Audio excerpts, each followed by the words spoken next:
언니, 요즘 회사에서 사회공헌으로 봉사활동을 가끔씩 해. 청소, 재능기부 등 상대가 필요로 하는 것을 나누는 것이 봉사활동이야? 그래, 맞아. 그런데 봉사에도 단계가 있어. 음식이나 옷, 약품 등을 주는 건 가장 낮은 단계의 봉사에 속해. 물론 기아에 시달리는 아이들이나 재난을 당한 이웃들에게는 당장 필요한 음식과 약품을 공급하는 일이 매우 시급하지.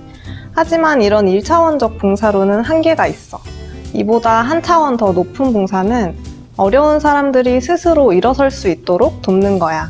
만일 누군가에게 계속 무상으로 돈만 준다면 그 사람은 평생 게으름뱅이로 살 수도 있어. 물질적 도움은 상대를 망칠 가능성이 있구나. 하지만 상대의 생각을 바꿔주는 건 더 어려운 일일 것 같아. 물론이지. 혹시 호주 정부의 원주민 말살 정책 알고 있어? 원주민들에게 실업자 수당과 연금을 백인의 2배로 준 거야. 그 결과가 어땠을까? 일하지 않아도 돈이 들어오니까 원주민 청소년들은 학업을 포기했고, 할 일이 없으니까 마약과 알코올 중독이 늘어갔대. 심지어 원주민은 도둑질하거나 마약을 해도 처벌을 받지 않았대. 결국 그들의 수명은 백인들의 절반으로 단축되고 말았고, 지금도 원주민은 계속 줄어들고 있어. 이건 극단적인 예일 수도 있지만 앞으로 누군가에게 물질적 도움을 주고 싶을 때 그게 진정으로 상대를 돕는 건지 잘 판단해야 할 거야. 도움을 주려고 한 게 오히려 해를 입힐 수도 있겠네. 그동안 봉사를 너무 단순하게 생각해온 것 같아. 그래, 봉사는 결코 쉽지 않아. 그런데 물질을 주고 자립 정신을 심어주는 것보다 더 차원 높은 봉사가 있어. 바로 각자의 할 일을 잘 해내는 거야.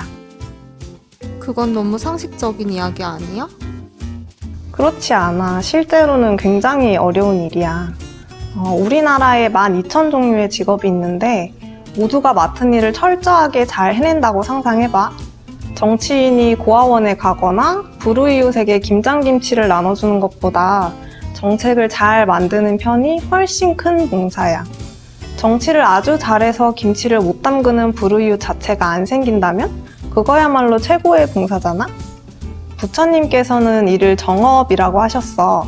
각자의 직업을 남을 위해 바로 사용한다는 뜻이야. 정업은 팔정도 중 하나로 수행자가 기본적으로 지켜야 할 덕목이야.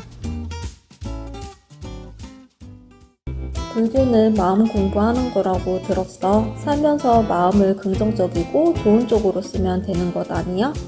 굳이 어려운 경전을 읽고 새벽에 일어나서 연불 외우고 할 필요가 있어? 누구나 밝고 긍정적인 마음으로 살고 싶어 해.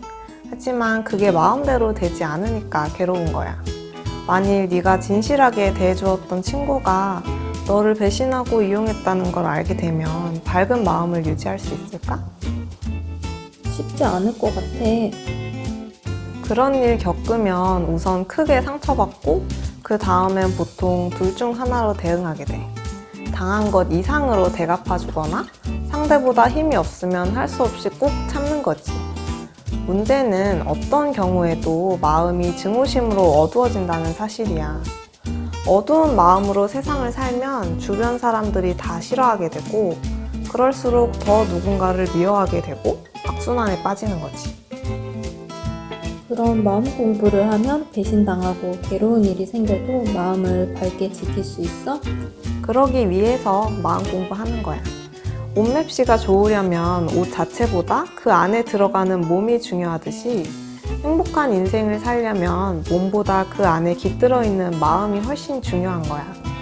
살다 보면 별별 일이 다 생기기 마련인데 그때마다 바른 판단을 하고 현명하게 대처하고 내 마음을 밝게 지키려면 부처님 법을 반드시 공부해야 돼.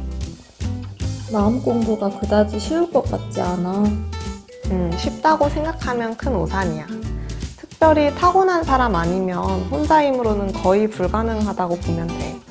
현재의 나는 과거 여러 생 동안에 걸쳐서 내 마음이 만들어낸 결과물이고 지금 내가 마음을 내서 행동하는 것들이 쌓여서 미래의 내 운명이 결정되는 거야. 이렇게 나의 과거, 현재, 미래를 모두 결정하는 주인공이 마음인데 그게 그렇게 쉬운 공부겠어? 마음이 운명을 결정한다고? 이해가 안 돼. 운명을 결정하는 것은 성격, 능력, 외모, 가정환경 같은 거 아니야? 이해 안 가는 게 당연해. 나도 처음 배울 때 어리둥절했거든. 오랫동안 법문을 듣고 기도하면서 마음이 어디 있나 찾아 헤맸는데 이제야 어렴풋이 마음이 어디 있는지 알 것 같아. 그 과정에서 부처님께 신심이 깊어져서 마음이 자신의 운명을 만들었다는 사실을 믿게 된 거야. 또 부처님 말씀대로 마음을 닦으면 행복해질 거란 확신도 생기고. 듣고 보니 마음 공부가 뭔지 개념을 잡는 데만 해도 시간이 꽤 걸릴 것 같아. 다들 회사 다니며 바쁘게 사는데 어려운 마음 공부를 어떻게 해? 그래서 대승불교가 있는 거야. 모두 불교 공부한다고 산중에 들어가서 경전 읽고 참선만 하고 있으면 누가 농사 짓고 차 만들고 건물을 짓겠어. 우리는 각자 세상 속에서 맡은 일 열심히 하면서 불교를 깊이 공부해서 깨달음과 원력을 갖춘 전문가를 찾아가 배우면 되는 거야. 아무리 바빠도 한 달에 한두 번은 시간 낼 수 있잖아. 그렇게 배운 경전을 깊이 사유하고 실행해가면서 터득하는 거야. 그 정도 시간을 낼 수 있을 것 같아. 마음 공부가 어렴풋이 중요할 것 같긴 하지만 구체적으로 어떤 이익을 줄지에 대해 뚜렷하게 와닿지는 않아. 그럴 수 있지. 그래도 마음 공부의 중요성 정도는 알고 있었으면 좋겠어. 왜냐하면 직업은 기껏해야 50년을 결정하지만 마음은 수백, 수천 년의 미래를 결정짓는 주인공이기 때문이야. 언니는 전보로 안 다니지? 종종 사주팔자나 전보로 다니시는 사람들이 있더라고. 언니도 불교 배우지 않았으면 그런 거 꽤나 보러 다녔을 거야. 우리나라에 무당이 30만, 역술인이 30만이란 통계가 있어. 그들이 벌어들이는 복비만 해도 1년에 4조에서 6조로 추정된대. 내 생각엔 우리나라 국민들의 멘토는 역술인일 것 같아. 살다 보면 누구나 선택의 기로에 서기도 하고 꼼짝달싹 못하는 난간에 부딪히는데 그럴 때 대부분 역술인이나 용한 점집을 찾게 되거든. 사주팔자나 운명이 존재한다고 믿어? 당연하지. 설마 너 학교에서 안 배웠다고 사주팔자를 미신이라고 생각하는 건 아니겠지? 원래 사는데 진짜 필요한 과목은 학교에서 안 가르치잖아. 금융, 법률, 의학 등. 사주팔자가 아무 근거 없는 맹탕이라면 역술인들이 그렇게 많이 존재할까? 이 세상에 필요 없는 직업은 결국 소멸되기 마련이라고 생각해. 그런데 언니는 부처님 가피 덕분에 어려운 일 없이 편하게 사니까 점집에 안 간 거야?